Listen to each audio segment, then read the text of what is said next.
मुझे किराए का घर कल ही खाली कर देना था, लेकिन कल रात तेज वर्षा होने के कारण मैं नहीं जा सका। मुझे मकान मालिक ने बताया था कि आज एक नई किराएदार रहने आने वाली है। मैं सोच रहा था कि अगर वो आ गई तो मेरे लिए मुसीबत हो जाएगी।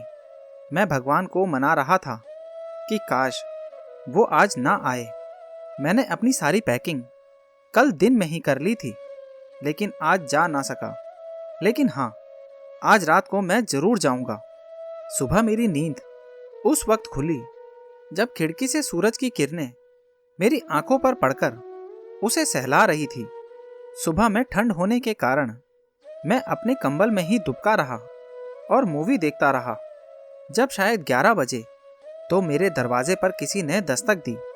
जब मैंने दरवाज़ा खोला तो वहाँ एक मासूम सी लड़की खड़ी थी। मैं उन्हें देखते ही समझ गया कि हो ना हो ये वही लड़की है जो इस घर में रहने आई है। उन्होंने मुझे देखते ही कहा, तुम तो कल ही घर खाली कर देने वाले थे ना।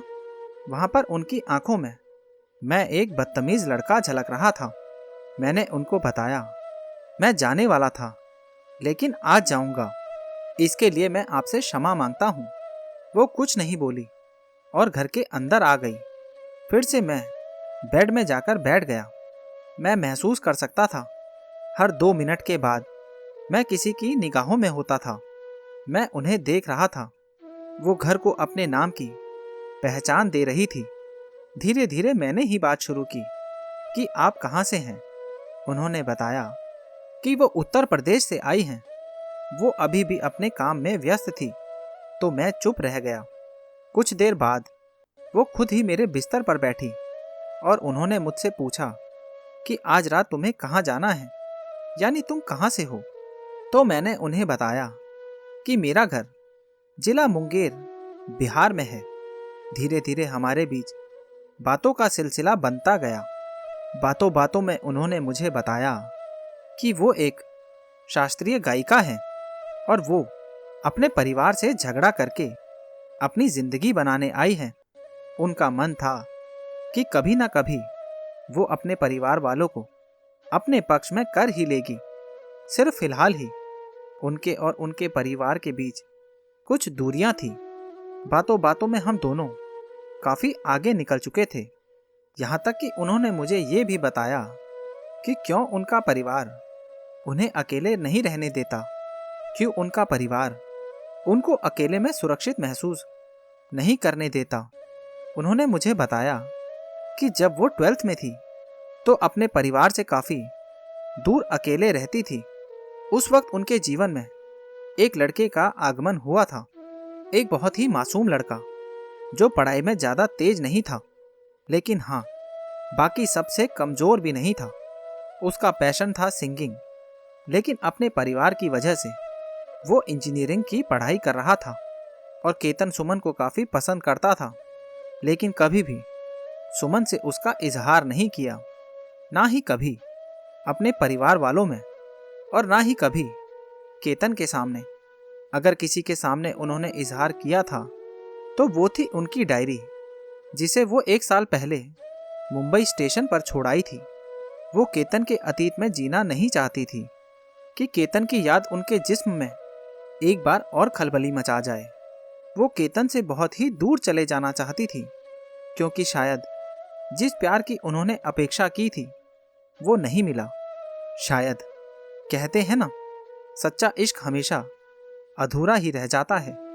एक बार काफ़ी मशक्क़त के बाद उन्होंने केतन के सामने इजहार भी किया कि उन्हें केतन बहुत ही अच्छे लगते हैं। ऐसा बिल्कुल भी नहीं था कि केतन ने इनकार कर दिया हो। केतन ने भी बताया कि हाँ, तुम भी बहुत अच्छी लगती हो।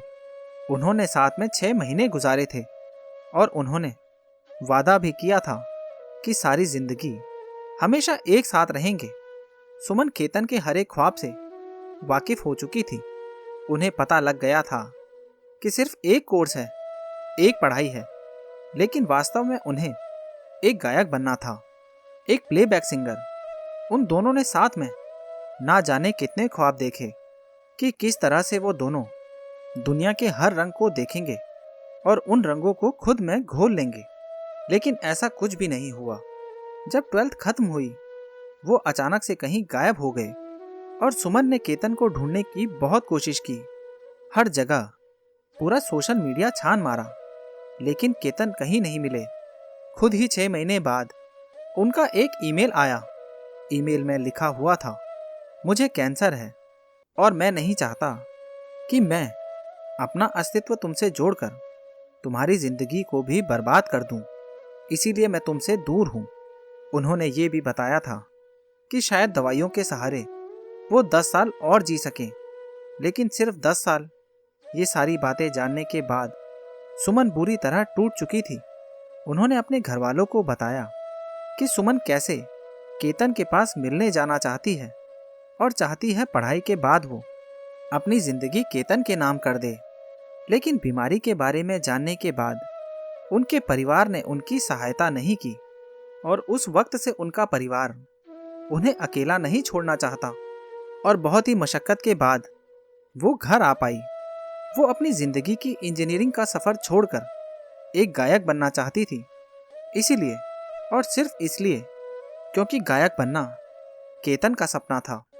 भले ही केतन उनके नाम ना हो सके, लेकिन केतन के गुण वो अपनाना चाहती थी, वो जीना चाहती थी केतन के जीवन को।